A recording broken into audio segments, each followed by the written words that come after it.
Titanoboa यानी the king of snack, जो आज से 10 मिलियन साल पहले इस धरती पर राज करता था, लेकिन आज भी लोग इसके नाम से कांप उठते हैं। वहीं दूसरी तरफ गॉडजिला, जिसे किंग ऑफ द मॉन्स्टर कहा जाता है और जिसके सामने बड़े से बड़े मॉन्स्टर भी घुटने टेक देते हैं। तो अगर सांपों का राजा टाइटेनोबोआ और विशालकाय मॉन्स्टर गॉडजिला का कभी आमना सामना हो जाए और ये दोनों एक दूसरे पर हमला कर दें, तो इनमें से कौन जीतेगा?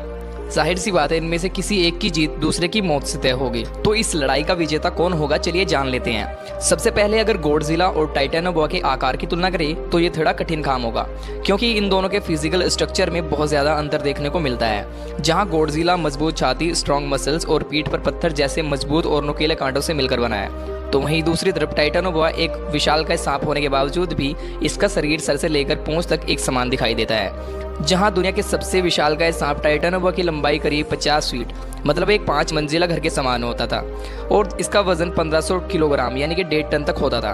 दूसरी तरफ गॉडजिला की लंबाई 394 फीट, यानी कि इसकी लंबाई एक 40 मंजिले बिल्डिंग के बराबर होगी, और इसका वजन 14,000 टन से लेकर 1,65,000 टन तक होने का अनुमान लगाया गया है। यानी कि लंबाई और वजन के मामले में गॉडजिला टाइटेनोबोआ से काफ़ी हद तक आगे निकल चुका है। टाइटेनोबोआ अधिकतर समय इक्वेटर के आसपास के इलाकों में रहता था। ये पानी से लेकर ज़मीन तक दोनों जगह में जिंदा रहने के लिए समान रूप से सक्षम थे। वहीं अगर गॉडजिला की बात आती है तो यह एक समुद्री दानव होने के नाते पानी के अंदर ही रहता है, लेकिन ये जमीन पर भी अपने दुश्मन को हराकर उसका काम तमाम करने की भरपूर क्षमता रखता है। इन दोनों की ताकत की अगर बात करें तो टाइटेनोबोआ अपने ताकत के बल पे बड़े से बड़े डायनासोर्स को भी आसानी से खत्म कर सकता था। ये ज्यादातर अपने शिकार को कुंडली में जकड़कर उसका दम खोदकर उसे पूरा का पूरा निगल लेता था। ये अपने दुश्मन के ऊपर 400 पाउंड पर स्क्वायर इंच का दबाव डालता था, जिससे शिकार की ज्यादातर हड्डियां दबाव के चलते टुकड़ों में बदल जाती थी। ऐसा भी कहा जाता है कि टाइटेनोबोआ दुनिया के सबसे बड़े डायनासोर टी-रेक्स को भी मिनटों में मूंगफली के छिलकों की तरह मसल सकता था।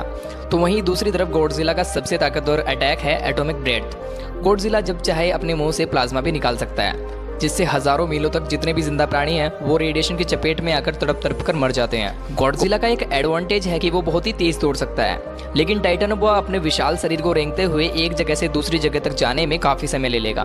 टाइटेनोबोआ की रेंगने की अधिकतम क्षमता है 50 मील पर हार, और तो वहीं गॉडजिला 200 मील पर हार की स्पीड से दौड़कर दुश्मन पर हमला कर सकता है। लेकिन एक लड़ाई में सबसे जरूरी हिस्सा होता है आत्मरक्षा, क्योंकि दुश्मन पर हमला करने के साथ साथ दुश्मन के हमले से बचना भी उतना ही जरूरी होता है। तो ऐसे में जब भी टाइटेनोबोआ और गॉडजिला की लड़ाई होगी और टाइटेनोबोआ गॉडजिला को अपनी कुंडली में जकड़ने की कोशिश करेगा, तो तब गॉडजिला के पीठ पर मौजूद नोकीले कांटों से टाइटेनोबोआ का शरीर कट जाएगा और फिर यह पूरी तरीके से जख्मी हो जाएगा।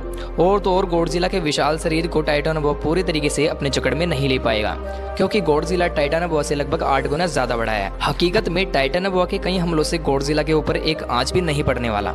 इसके बाद गॉडजिला टाइटेनोबोआ के ऊपर एटॉमिक ब्रेथ गिराने के चलते ये सांप अपने विशाल शरीर को इस हमले से नहीं बचा पाएगा, क्योंकि खुद पर हुए हमलों को रोकने के लिए टाइटेनोबोआ के पास कोई साधन नहीं बचेगा। इसलिए गॉडजिला का एटॉमिक ब्रेथ टाइटेनोबोआ के शरीर पर गिरते ही इसकी मौत निश्चित होगी, जिससे कि गॉडजिला इस महायुद्ध का विजेता होगा। लेकिन धरती पर ऐसा युद्ध होना संभव नहीं है, और इसका एक ही वजह है, वो है गॉडजिला। असल में गॉडजिला एक काल्पनिक क्रिएचर है, जिसका जिक्र सबसे पहले 1954 में जापान की एक फिल्म में किया गया था, जिसके बाद गॉडजिला कैरेक्टर दुनिया भर में मशहूर हो गया। लोग इसके वजूद को इस कदर मानने लगे कि कई लोग तो यह तक मानते हैं कि गॉडजिला सचमुच इस धरती पर एग्जिस्ट करता है और जापान के किसी एरिया पर मौजूद है।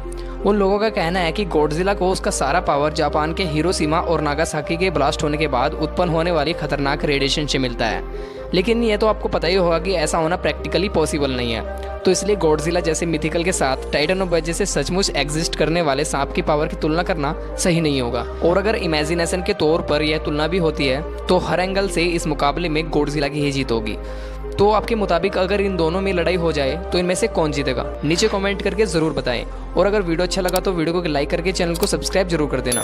तो मिलते हैं किसी अगली वीडियो में। Thanks for watching.